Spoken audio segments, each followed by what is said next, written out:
Okay, good morning, you guys. This is Shadea. I am prompted to do yet another video because this just came to mind. If you're someone like me that's like just new in your faith, I think it's very important that you be cautious with lukewarm Christians or believers. And the reason being is because it's easy to backslide because, for one, psychologically you're going under the title that they are a believer and that they're a Christian, so you think, well, their intentions as far as Christ, as far as Jesus, is good. However, if they're lukewarm, I'm gonna have to, if you guys can help me out with this, like the scripture that talks about like you can't have two masters, because you will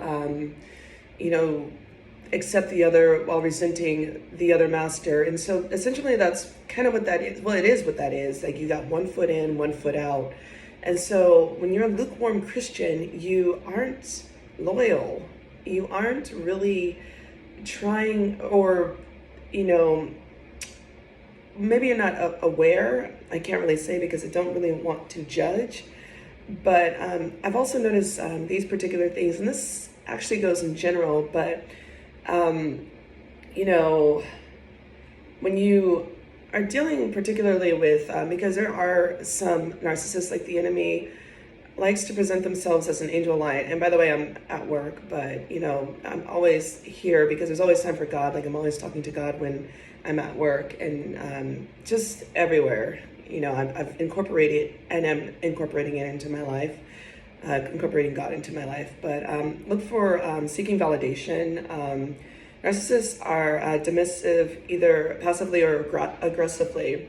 So when you're in the company of someone that is potentially sort of lukewarm in their faith, they can become dismissive because ultimately they want to sort of push the reality onto you. Like, I have some friends that say that they're Christians, but they are kind of like out of integrity as far as like what they do. Like, for example, they find it okay to do things that are actually against what their mission is. Like, may that be dabbling in drugs, alcohol, fornication, and they justify it, like, oh, well, but just like, you gotta just have some kind of moral compass as their explanation for that. And then the other thing is patience discerns the intentions of the wicked. So in this world today, especially now, we have a lot of wolves in sheep's clothing. Like, right now at work, I'm observing like all these people with all these different scams. We got the guy that there's like a group of people that come out here regularly and they block off the right lane. And they bring a gas can, and they do this regularly, like every single day. And this is their hustle. Like, before, they would alternate between two different vehicles, but it's becoming so persistent that we're recognizing these people. And what they don't realize is a lot of the people that roll up and down the street, these people are regulars, so they're going to recognize them. And not to mention those types of scams, but there's other types of scams where they're utilizing children. If you're patient enough, you get to kind of see like patterns and areas where there's like a lapse of integrity with people, like the words that they use, the way that they present themselves in different situations and circumstances. The other thing is the wicked preys on your ability to waver in your boundaries, or even confront them when they are being outright deceptive or misleading.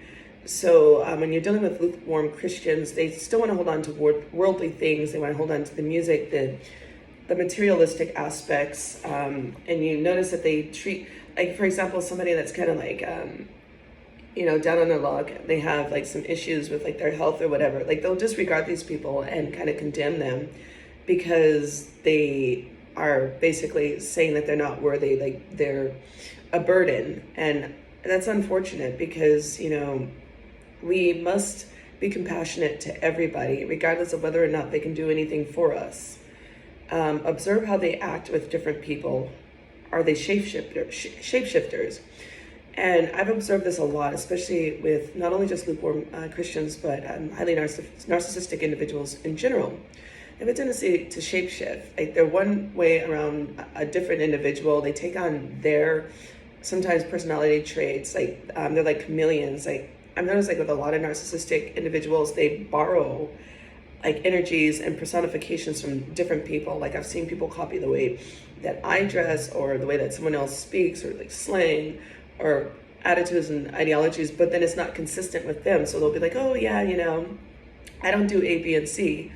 And then 2 days later, they're doing A, B, and C, but it's because they're around a different group that, would accept A, B, and C, whereas the other group did not accept A, B, and C. And then the other one is, remember, healthy people have no reason to abruptly point out your perceived flaws. So another thing is like, these lukewarm Christians, or sometimes toxic individuals or highly narcissistic individuals, have a need to level the playing field. So they'll point out your perceived or real flaws in order to feel better about themselves. And it's like, well, and it's not even anything constructive. It's just to kind of like put a ding in your energy to kind of bring you down. And that's unnecessary. Like I've never felt the need to just go and attack somebody and say something like, those shoes are actually for older people, or, I wouldn't wear that if I were you, or you look tired. It's not necessary. We're not here to critique somebody in the way that they show up. You never know what someone's going through. Have some compassion, right? And then listen to how they describe people, situations, and things they claim to care about. And so a lot of lukewarm people, just in general in their faith, in life, they are duplicitous in all ways. Like if in the moment, like something is suiting them or they can gain something from it, they have a tendency to show one face one way and another way. And, I'm starting to realize, like in certain arenas, there are propensities towards people being more narcissistic in certain areas. But lukewarm Christians will have you moving further away from God, and sometimes they'll go back into the world. Not to say that they'll stay there, because I've been there many a times myself in the past, especially, when I was battling with having actual faith, because I thought that seeing in the physical, even though I had spiritual aspect with me, was all that matters. Oh, there's my cat up on the screen. I like seeing that cat. But, when you start to grow in your faith, it's like, well, I can't really, it's valuable. It's more valuable than anything that's in the world, Let he be greater in you than he that's out in the world.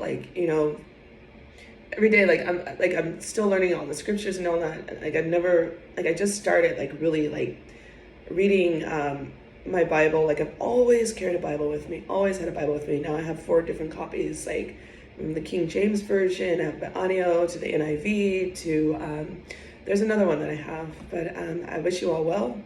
I'm gonna get off the stinger, but I love you guys. Cheers.